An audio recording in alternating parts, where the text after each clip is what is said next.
Outlet पर होगा आपके सारे फिजिक्स के इंस्टीट्यूट मैथ्स का सफाया। बस अपने फोन से क्वेश्चन की फोटो खींचो, क्रॉप करो और तुरंत वीडियो सोल्यूशन पाओ। डाउनलोड कीजिए डाउटनेट ऐप अभी, या फिर व्हाट्सएप कीजिए अपने डाउट्स 8 400 400 400 पर। तो एक ब्लॉक M1 मास का, इसने एक हॉरिजॉन्टल ब्लॉक, एक स्टेशनरी ब्लॉक जो कि M3 मास का है, उसको स्ट्राइक करा इन इलास्टिकली। जो कोलिजन है वो इन इलास्टिक है। Another block M2 is kept on M3, तो अनदर ब्लॉक, एक और ब्लॉक M2 M3 के ऊपर रखा हुआ है, तो कहीं भी फ्रिक्शन नहीं है। The fractional decrease of the kinetic energy, तो मेरे को काइनेटिक एनर्जी डिक्रीज करना है। तो जैसे ये मेरा सरफेस है, इसके ऊपर मैंने एक ब्लॉक है M1 जो कि v वेलोसिटी से इधर मूव कर रहा है, ठीक है। M1 स्ट्राइक्स, तो ये हमारा दूसरा सिस्टम है, ये M2 है, सॉरी M3 है, इसके ऊपर M2 रखा हुआ है एक छोटा सा, और ये M1 है।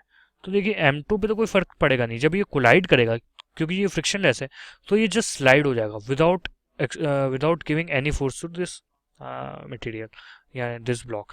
तो यहाँ पे जो मैं हॉरिजॉन्टल डायरेक्शन में लीनियर मोमेंटम कंजर्व कर सकता हूँ, तो लीनियर मोमेंटम क्या हो जाएगा, देखिए M1 into V equals M1 plus M2 into X, क्योंकि ये इनइलास्टिक कोलिजन है, तो M1 और M2 चिपक के चलने लग जाएंगे साथ में इस डायरेक्शन में कुछ, तो ये मोमेंटम हो जाएगा फाइनल। तो x जो मेरी फाइनल स्पीड आ गई वो क्या आ गई, M1v divided by M1 plus M2 के इक्वल। तो अब मैं अगर काइनेटिक एनर्जी इनिशियली निकालूं तो वो कितनी है, हाफ M1v स्क्वायर्ड, ये पहली इनिशियल हमारी काइनेटिक एनर्जी है। और जो काइनेटिक एनर्जी आफ्टरवर्ड्स है वो कितनी हो जाएगी, के आई है ये, के इनिशियल, तो के एफ क्या हो जाएगी, काइनेटिक एनर्जी फाइनल, वो हो जाएगी आपकी half M1 X squared actually common ही ले लूँगा मैं, तो एक्स स्क्वायर्ड बाई 2, तो ये बन जाएगा M1 प्लस M2, क्योंकि दोनों की स्पीड तो सेम ही है।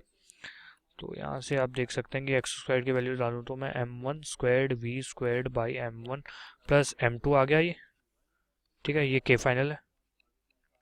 तो मेरे को फ्रैक्शनल चेंज निकालना हो तो वो आ गया आपका M1 divided by M1 plus M2 के इक्वल। ये है मेरा fractional loss in kinetic energy.